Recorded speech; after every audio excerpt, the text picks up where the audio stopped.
Academic year 2024-এ school education department থেকে marks এন্ট্রির জন্য এসএমএস পোর্টালে ওপেন করে দেওয়া হয়েছে। তো প্রত্যেক বছরের মতো এই বছরও আপনারা মার্কস এন্ট্রি করতে পারবেন এসএমএস পোর্টাল থেকে। তবে এই বছর এসএমএস পোর্টালে অনেক কিছু আপডেট হয়েছে। তো এই আপডেটগুলো দেখার জন্য আপনারা অবশ্যই প্রত্যেকটা ভিডিও টিউটোরিয়াল অবশ্যই দেখে নেবেন। প্রথমে আপনারা অবশ্যই ল্যাঙ্গুয়েজ সেটআপ দেখবেন, তারপরে ইসিএ চেক দেখবেন, তারপরে আমরা ইভ্যালুয়েশন দেখবেন। এখন আমি আপনাদেরকে দেখাবো যে ইভ্যালুয়েশন কীভাবে করবেন। তো ইভ্যালুয়েশন করার আগে অবশ্যই আপনাদেরকে প্রথমে ল্যাঙ্গুয়েজ সেটআপ কমপ্লিট করতে হবে, এরপরে আপনাদেরকে ইসিএ কমপ্লিট করতে হবে, তারপরে ইভ্যালুয়েশন করতে পারবেন। কেননা আপনারা জানেন যে ল্যাঙ্গুয়েজ সেটআপ না করলে ল্যাঙ্গুয়েজের রেসপেক্টে যে সাবজেক্টগুলো আছে সেগুলো ইসিএতে পপুলেট হবে না, এবং ইসিএ রেসপেক্টে যদি আপনারা কমপ্লিট না করে থাকেন তাহলে টিচার বা অ্যাসিস্ট্যান্ট টিচাররা হচ্ছে মার্কস এন্ট্রির সময় লগ ইন করার পরে সাবজেক্টগুলো দেখতে পাবেন না। তাহলে আমি এখন আপনাদেরকে দেখাবো কিভাবে আপনারা এই বছর 2024-এর জন্য মার্কস এন্ট্রি করবেন। তার আগে মার্কস এন্ট্রি করার আগে আমি কিভাবে মার্কস এন্ট্রি করবেন সেটা দেখানোর আগে আমি আপনাদের কতগুলো ইম্পর্টেন্ট পয়েন্ট বলে দিচ্ছি। এই বছর আপনাদেরকে প্রত্যেকটা ক্লাসের রেসপেক্টে যেসব সাবজেক্ট আছে, প্রথমে আপনাদেরকে প্রত্যেকটা সাবজেক্টের রেসপেক্টে ফর্মাটিভ মার্কস এন্ট্রি কমপ্লিট করতে হবে ইভ্যালুয়েশন অনের রেসপেক্টে। তারপরেই আপনারা সামাটিভের জন্য মার্কস এন্ট্রি করতে পারবেন। যদি আপনারা ফর্মাটিভ কমপ্লিট করে না থাকেন তাহলে সামাটিভের রেসপেক্টে মার্কস এন্ট্রি করতে পারবেন না। তাহলে চলুন এবার দেখা যাক কীভাবে আপনারা মার্কস এন্ট্রি করবেন। লেফট সাইডে যে মেনু আছে, প্রথমে ড্যাশবোর্ড, ল্যাঙ্গুয়েজ সেটআপ, তারপরে ইসিএ, এরপরে আমরা দেখতে পাবো ইভ্যালুয়েশন। ইভ্যালুয়েশনের মধ্যে আমাদের formative marks entry, summative marks entry, formative রেসপেক্টে রিপোর্ট, সামাটিভ রেসপেক্টে রিপোর্ট। হ্যাঁ, এই বছর আমাদের বাল্ক মার্কস এন্ট্রির মডিউলটা আপগ্রেড হয়েছে। কীভাবে আপনারা বাল্ক মার্কস এন্ট্রি করবেন তার জন্য আপনাদের প্রথমে এক্সেল ফাইলটা এক্সপোর্ট করতে হবে, এন্ট্রি করতে হবে এবং তারপর আপলোড করতে হবে। এটার জন্য আমি একটা সেপারেট ভিডিও বানাবো, কারণ এটা খুবই ইম্পর্টেন্ট এবছরের জন্য। কেননা প্রত্যেক বছর আপনারা যেরকম লাস্টের দিকে হ্যারাসমেন্ট হন, আশা করি এইবার আপনাদের এতটা প্রবলেম হবে না। চলুন দেখা যাক তাহলে আপনারা কীভাবে এবার ফরম্যাটে মার্কস এন্ট্রি করবেন। ফরম্যাটে ক্লিক করার পরে আপনারা প্রথমে মিডিয়াম, ক্লাস, সেকশান এবং সাবজেক্ট চুজ করে নেবেন। তারপরে ইভ্যালুয়েশন 1, যেহেতু এই বছর ইভ্যালুয়েশন 1টাই অ্যাক্টিভ আছে সেই জন্য বাই ডিফল্ট ইভ্যালুয়েশন 1 চলে আসছে। ইভ্যালুয়েশন 2 থাকলে আপনার ড্রপডাউন থেকে ইভ্যালুয়েশন 1, 2 এবং 3 পুরোটাই পেয়ে যাবেন। আর ফরম্যাটিভে বাই ডিফল্ট ফরম্যাটিভ চুজ অবস্থায় থাকবে। সার্চে ক্লিক করার পরে আপনারা আপনাদের যে 5টা ইন্ডিকেটর আছে তার রেসপেক্টে আপনারা মার্কস এন্ট্রি করতে পারবেন। দেখুন এখানে লেখা আছে set marks for class 6 section A Bengali medium, Bengali language, যেহেতু বেঙ্গলি ল্যাঙ্গুয়েজ এটা আমাদের ফার্স্ট ল্যাঙ্গুয়েজ, ফরম্যাটিভ ইভ্যালুয়েশন এবং ইভ্যালুয়েশন 1 ফুল মার্কস 10।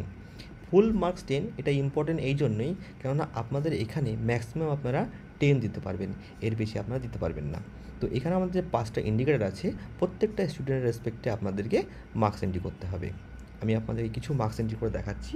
সবাই প্রথমে 9 দিলাম, এরপর 10, এরপর আমি 8, আবার 10, কারণ এরপর আমি দিতে চাইছি 12। যখনই আপনি 12 পুট করে ট্যাব মারবেন তখনই দেখতে পাবেন যে প্লিজ এন্টার ভ্যালিড মার্কস। তার মানে হচ্ছে আমার ম্যাক্স মার্ক হচ্ছে 10, তার মানে আমি 10-এর বেশি এখানে পুট করতে পারবো না। ওকে করলে এখানে 0 হয়ে যাবে, এটাকে আপনাদেরকে চেঞ্জ করে আবার 10-এর মধ্যে রাখতে হবে, তবেই আপনারা কিন্তু পরেরটাতে মার্কস এন্ট্রি করতে পারবেন। এইভাবে আপনারা প্রত্যেকটা স্টুডেন্টের রেসপেক্টে ফর্মাটিভটা ফিল আপ করার পর করবেন।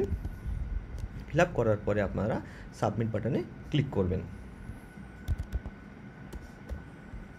দেখুন এখানে দুটো অপশান আছে, আপনি সাবমিট করতে পারেন আর সেভ অ্যাজ ড্রাফটও করতে পারেন। সাবমিট মানে হচ্ছে আপনার ফাইনাল সাবমিট হয়েছে, একবার সাবমিট করার পরে আপনারা কিন্তু সেকেন্ড টাইম এডিট করতে পারবেন না যতক্ষণ না আপনাদের HOI আপনাদেরকে আনলক করে দিচ্ছে। আর সেভ অ্যাজ ড্রাফট মানে হচ্ছে আপনি এইটাকে মাল্টিপল টাইম এডিট করতে পারবেন।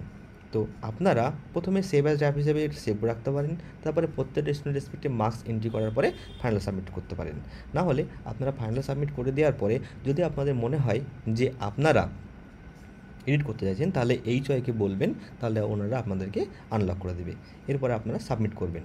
সাবমিট করার পর দেখুন দেখাচ্ছে your data has been save successfully, entry data will be available after 30 minute. এখনও এটা 30 মিনিট দেখাচ্ছে, কিন্তু আমরা এটাকে ম্যাক্সিমাম 15 মিনিট। এবছর আপনারা আশা করি অনেক আগেই মার্কস এন্ট্রি করার ম্যাক্সিমাম 15 মিনিটের মধ্যে আপনাদের যে মার্কস এন্ট্রি করে সেটা দেখতে পাবেন। এইভাবে আপনারা পেয়ে যাবেন। ধরুন ক্লাস 5 সেকশন এ সাবজেক্ট বেঙ্গলি ইভ্যালুয়েশন 1 সার্চ করলে দেখুন আমার এই ক্লাসের রেসপেক্টে আমার মার্কস এন্ট্রি করা আছে এবং সেটা আমি দেখতে পাবো যে কী মার্কস এন্ট্রি আমি করেছি না করেছি।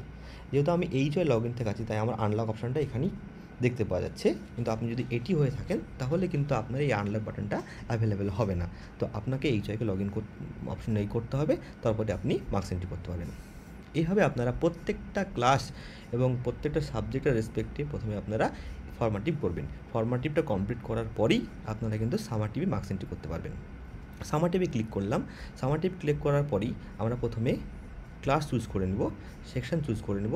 এবার আমরা সাবজেক্ট ধরুন আমরা দেখুন বেঙ্গলি সাবজেক্ট চুজ করেছিলাম এবং সার্চ করলাম, কেননা আমার যেহেতু বেঙ্গলি রেসপেক্টে আমার মার্কস এন্ট্রি হয়েছে তার জন্য আমি এখানে মার্কস এন্ট্রি করতে পারছি। কিন্তু আমি যদি এখানটাতে অন্য সাবজেক্ট চুজ করি, যেমন ধরুন ইংলিশ চুজ করলাম, আমাকে কিন্তু সঙ্গে সঙ্গে অ্যালার্ট দিবে যে আপনাকে প্রথমে কমপ্লিট করতে হবে। দেখুন এখানে আছে please complete formative marks entry for this subject and combination at least once to enter marks to evaluation subject. আপনারা এখান থেকে ক্লিক করে এখানেও এখান থেকে ক্লিক করে আপনারা রেসপেক্টিভে মার্কস এন্ট্রি করে নিতে পারেন। তো আপনারা কিন্তু অবশ্যই ফর্মাটিভটা কমপ্লিট করবেন, সামাটিভটা মার্কস এন্ট্রি করবেন। ধরুন আমি প্রথমে বাংলা করে ফেলেছিলাম, তো বাংলা রেসপেক্টে সার্চ করলে আমি কিন্তু এবার মার্কস এন্ট্রি করতে পারবো। আমার এবার মার্কস এন্ট্রির জায়গায় চলে এসেছে। এভাবে আপনারা প্রত্যেকটা স্টুডেন্টের রেসপেক্টে মার্কস এন্ট্রি করতে পারবেন। অ্যাজ ইট ইজ আপনারা সাবমিট বা সেভ অ্যাজ ড্রাফট করতে পারেন।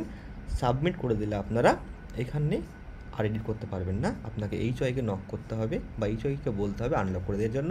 সেভ অ্যাজ ড্রাফট করে রাখলে আপনারা মাল্টিপল টাইম এডিট করতে পারেন। আরেকটা দেখুন এখানে right side uncheck if absent, যদি কোনো স্টুডেন্ট অ্যাবসেন্ট থাকে তাহলে তাকে আপনারা আনচেক করে দেবেন। আনচেক করলে তাকে অ্যাজ এ অ্যাবসেন্ট হিসাবে শো করবে। দেখুন এইভাবে আপনারা ফর্মাটিভ এবং সামাটিভটা কমপ্লিট করে ফেলবেন। আমরা দেখুন ক্লাস 6-এর রেসপেক্টে সেকশন এ এবং সাবজেক্ট বেঙ্গলি আমরা যেহেতু দেখুন আমরা একটু আগে মার্কস এন্ট্রি করলাম, কিন্তু তার মার্কসটা এখনও আন্ডার প্রসেসে আছে, কারণ ম্যাক্সিমাম 15 মিনিট টাইম লাগবে, সেই জন্য কিন্তু আপনি এটাতে করতে পারছেন না। তো অবশ্যই আপনারা কিছুক্ষণ ওয়েট করবেন। অনেক সময় 50 মিনিটের বেশি টাইম লাগতে পারে, সেটা এখন নয়, কিছুটা টাইম পরে লাগবে, কারণ স্টার্টিংয়ের দিকে মার্কস এন্ট্রি কম হবে, তো এই প্রসেসটা খুব ফাস্ট হয়ে যাবে। কিন্তু আপনারা চেষ্টা করবেন যে প্রত্যেকটা ইভ্যালুয়েশনে যে টাইম থাকবে সেই টাইমের মধ্যে মার্কস এন্ট্রি করার, তাহলে আপনাদেরকে আর লাস্টে হ্যারাসমেন্ট হতে হবে না বা পোর্টালে কোনো রকম সমস্যা হবে না। একসঙ্গে অনেকে হিট করলে একটা হিউজ হিট হয়, তার জন্য আমাদের পোর্টালে অনেক সমস্যা হয়। এই সমস্যাটা একমাত্র দূর করা যেতে পারে যদি আপনারা যখন যে ইভ্যালুয়েশনটা থাকবে তার রেসপেক্টে মার্কস এন্ট্রি করে দিয়ে থাকেন। একসঙ্গে এন্ট্রি করতে গেলে আমাদের একটু পোর্টালের সমস্যাটা থাকবেই। এরপরে দেখুন আপনারা ফর্মাটিভ রিপোর্ট, মানে আপনারা যে ফর্মাটিভ মার্কস এন্ট্রি করেছেন সেটা দেখার জন্য ফর্মাটিভ রিপোর্টে ক্লিক করবেন, ক্লাস চুজ করবেন, সেকশন চুজ করবেন এবং তারপরে আপনারা সাবজেক্ট চুজ করার পরে চেক করলে আপনারা যে এন্টার্ড মার্কস সেটা আপনারা এখানে দেখতে পাবেন। আপনারা যে মার্কস এন্ট্রি করেছিলেন সেই মার্কসটা আপনারা এখান থেকে দেখে নিতে পারবেন। সামাটিভে কোনো রকম মার্কস এন্ট্রি আমরা এখন পর্যন্ত কমপ্লিট করিনি, তো আপনারা দেখতে পাবেন না, তারপর আমি সেকশনে দেখাচ্ছি। আপনারা এখান থেকে মার্কসটাও দেখে নিতে পারবেন। আমার পুরোটাই ব্ল্যাঙ্ক আসছে, কেননা আমরা এটার রেসপেক্টে কোনো রকম এন্ট্রি এখনও কমপ্লিট হয়নি। এরপরেও আপনাদের ডাউনলোড বাল্ক প্রিন্টের অপশান আছে, সেটা আমি আপনাদেরকে পরে ভিডিও দেখাবো, কেননা এটা খুবই ইম্পর্টেন্ট। এই বছর নতুন মডিউল ইন্টিগ্রেট হয়েছে, তো এইটা আপনাদেরকে খুব ভালো করে দেখতে হবে, নাহলে কিন্তু আপনাদের মার্কস এন্ট্রির সময় প্রবলেম হবে। আশা করি এই বছর আপনাদের আর ফর্মাটিভ সামাটিভের মার্কস এন্ট্রি করতে কোনো রকম সমস্যা হবে না। যদি সমস্যা হয়ে থাকে তাহলে আমাদের সাপোর্ট নাম্বার 6289352676 আপনারা কল করতে পারেন বা contact school management system @gmail.com mail করবেন। মেল করার সময় অবশ্যই আপনাদের স্কুলের ডায়েস কোড এবং কী প্রবলেম ফেস করছেন তার স্ক্রিনশট আমাদেরকে মেল করবেন। আশা করি এই বছর আপনাদের আর আগের বছরের মতো মার্কস এন্ট্রি খুব একটা প্রবলেম হবে না, কেননা এই বছর আমাদের বাল্ক মার্কস এন্ট্রি অপশানটা চলে এসেছে। অনেকটাই আপনাদের সুবিধা হবে মার্কস এন্ট্রি করার জন্য। তারপরে আপনাদেরকে আমি বারবার রিকোয়েস্ট করব যে আপনারা যে ইভ্যালুয়েশনের টাইম আছে সেই ইভ্যালুয়েশনে আপনারা সেই ইভ্যালুয়েশনটার মার্কস এন্ট্রি যদি কমপ্লিট করে ফেলেন, তাহলে আপনাদের লাস্টে একসঙ্গে আর 3টে ইভ্যালুয়েশন রেসপেক্টিভ মার্কস এন্ট্রি করতে হবে না। কেননা সেই সময় অনেক হিট হয়, হিটের জন্য আপনাদের যে প্রবলেম ফেস করতে হচ্ছে, আশা করি সেই প্রবলেমটা তাহলে ফেস করতে হবে না।